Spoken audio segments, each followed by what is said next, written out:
Gazablok ishlab chiqaraman deganlar uchun mana 30 talik pol avtomat liniyasini o'rnatib beryapmiz.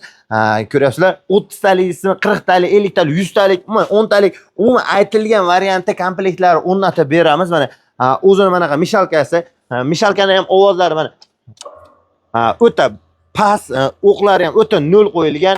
Manaqa katta suv yo'nkisi, manaqa aqlli garilkalari o'zini zapravka qilib qo'yasiz, ko'miri o'zi yoqiladi, aqlli katyolli asosan. Mana shunaqa relslari o'rnatib ishga tushirib beramiz. Ko'ryapsizlar, qoliplar nol holatda.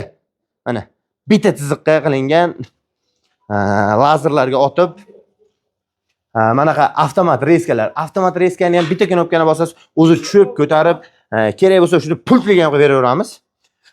Gazablogi ponni avtomat deysizmi, pol avtomat deysizmi, eng prostoy aytilgan variantidan qilib berilaveradi. Kimga shunaqa uskunlar kerak bo'lsa, ekranimizda raqamlarga aloqa qilib ko'rasizlar.